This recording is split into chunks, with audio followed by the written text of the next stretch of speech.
Hi, boys and girls. This week in social studies, we're talking about famous Americans.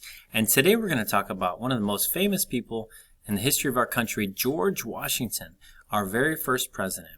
And this book is called George Washington, A Life of Self-Discipline. Let's go ahead and read.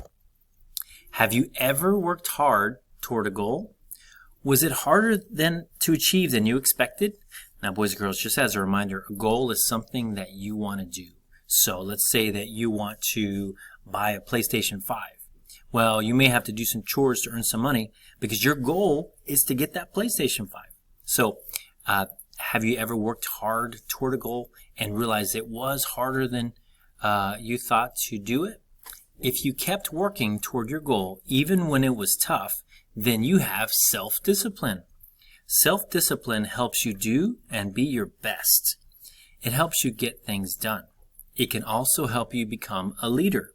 George Washington was a great American leader with true self-discipline. George was born on a farm in Virginia in 1732.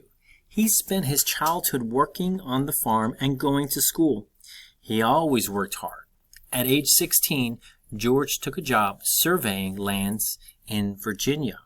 He took his work seriously and saved the money he earned. Now, surveying is when they're going to build things in an area, and they had to see how big the land is. So that's what he did. When George was young, Great Britain ruled 13 colonies along the eastern coast of America. So Great Britain, boys and girls, is the country that the Americans came from, and colonies is kind of like states or areas of land. Okay. During that time, European explorers were claiming new lands to the west of the colonies. In the 1750s, Great Britain and France fought a war over control of the new lands. The war was called the French and Indian War. George joined the Virginia militia and fought hard and bravely for Great Britain. He became the leader of the militia and helped lead Great Britain to victory. George returned to farming after the war. He and his wife, Martha, lived on a farm in Virginia called Mount Vernon. George's self-discipline helped him become very successful. He enjoyed life on his farm. But in 1775, the American colonies needed his help. So he was a man that worked really hard, and he had a farm, which is really hard work to take care of all the animals and the crops, but he had another job to do. Tension was growing between the American colonists and Great Britain. So, boys and girls, tension means that they weren't really getting along. And so the American colonists, the new Americans that were here in this land, and England, back in where they came from, they weren't really getting along. The British king had made many laws that angered the colonists. He placed taxes on their supplies.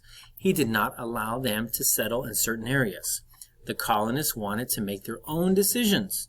They did not want Great Britain to control them. Many wanted a revolution. They needed a leader. George accepted the call to lead this revolutionary war. So the King of England, even though the Americans had gone all the way from England and come over here, he still wanted to tell them what to do. And they said, no, we're people that are free and we want to live our own lives. So George was now going to be the leader of the Americans. The British had a large army, good weapons, plenty of supplies, and well-trained soldiers. The colonists did not, but they had a great leader. George Washington, there he is. George worked hard, and his self-discipline set an example for his soldiers. He led several successful attacks on the British, so they were winning. All right, boys and girls, on our next lesson, we'll find out what happened with George Washington and his troops. And thank you for joining me today for Social Studies.